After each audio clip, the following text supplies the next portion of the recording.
श्री कृष्णा।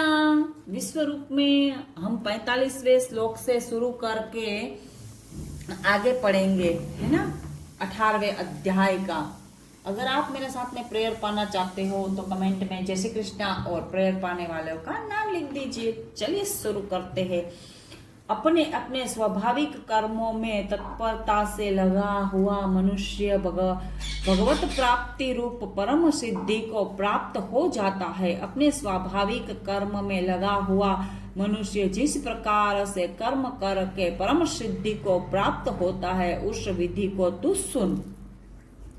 जिस परमेश्वर से रसपूर्ण प्राणियों की उत्पत्ति हुई और जिसके यह समस्त जगत व्याप्त है, उस परमेश्वर की अपने स्वाभाविक कर्मों द्वारा पूजा करके मनुष्य परम सिद्धि को प्राप्त हो जाता है। अच्छी प्रकार आचरण किए हुए दूसरों के धर्म से गुण रहित भी अपना धर्म श्रेष्ठ है, क्योंकि स्वभाव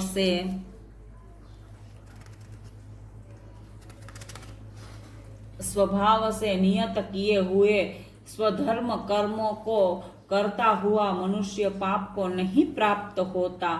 अतएव हे कुंती पुत्र, दोष युक्त होने पर भी सहज कर्म को नहीं त्यागना चाहिए, क्योंकि धुएं से अग्नि की भांति सभी कर्म किसी न किसी दोष से युक्त है। सर्वत्र आसक्ति रहित, बुद्धिमान, स्पृहा रहित और जीते हुए अंतःकरण वाला पुरुष सांख्य योग के द्वारा उस परम नैष्कर्म्य सिद्धि को प्राप्त होता है, जो कि ज्ञान योग की परानिष्ठा है। उस नैष्कर्म्य सिद्धि को जिस प्रकार से प्राप्त होकर मनुष्य ब्रह्म को प्राप्त होता है, उस प्रकार को हे कुंती पुत्र तू संक्षेप में ही मुझसे सुन। विशुद्ध बुद्धि के युक्त तथा हल्का, सात्विक और नियमित भोजन करने वाला, शब्दादि विषयों का त्याग करके एकांत में शुद्ध देश का सेवन करने वाला, सात्विक धारण शक्ति के द्वारा अंतःकरण और इंद्रियों का संयम करके मन, वाणी और शरीर को वश में कर लेने वाला, राग द्वेष को सर्वथा नष्ट करके भली भांति दृढ़ वैराग्य आश्रय लेने वाला तथा अहंकार, बल, घमंड, काम, क्रोध और परिग्रह का त्याग करके निरंतर ध्यान योग के परायण रहने वाला, ममता रहित तथा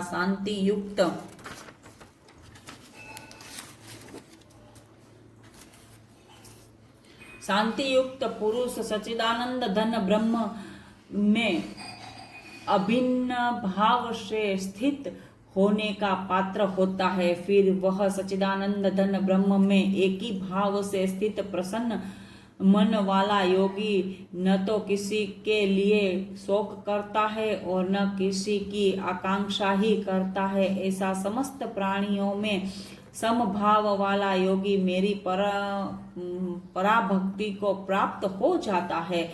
उस पराभक्ति के द्वारा वह मुझ परमात्मा को मैं जो हूँ और जितना हूँ ठीक वैसा का वैसा तत्व से जान लेता है, तथा उस भक्ति से मुझको तत्व से जानकर तत्काल ही मुझ में प्रविष्ट हो जाता है।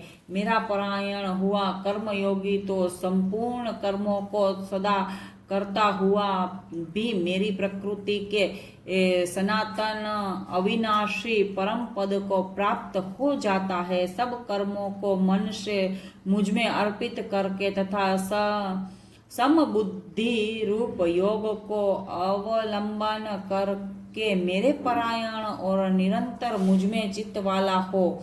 उपर्युक्त प्रकार से मुझ में चित्त वाला होकर तुम मेरी कृपा से समस्त संकटों को, जय श्री कृष्णा, अनायास ही पार कर जाएगा। भगवान कहते हैं, सुनिए, आधा श्लोक छोड़ रही हूं बट भगवान क्या कहते हैं फिर से सुनना। उपर्युक्त प्रकार से मुझ में चित्त वाला होकर तू मेरी कृपा से समस्त संकटों को अनायास ही पार कर जाएगा। और यदि अहंकार के कारण मेरे वचनों को न सुनेगा तो नष्ट हो जाएगा, अर्थात परमार्थ से भ्रष्ट हो जाएगा। जो तू अहंकार का आश्रय लेकर यह मान रहा है कि मैं युद्ध नहीं करूंगा, तो तेरा यह निश्चय मिथ्या है, क्योंकि तेरा स्वभाव तुझे जबरदस्ती युद्ध में लगा देगा। हे कुंती पुत्र, जिस कर्म को तू मोह के कारण करना नहीं चाहता उसको भी अपने पूर्वकृत स्वाभाविक कर्म से बंधा हुआ परवश होकर करेगा। हे अर्जुन, शरीर रूप यंत्र में आरूढ़ हुए संपूर्ण प्राणियों को अंतर्यामी परमेश्वर अपनी माया से उनके कर्मों के अनुसार भ्रमण करता हुआ सब प्राणियों के हृदय में स्थित है। हे भारत तू सब प्रकार से उस परमेश्वर की ही शरण में जा। उस परमात्मा की कृपा से ही तू परम शांति को तथा सनातन परम धाम को प्राप्त होगा। जय श्री कृष्ण।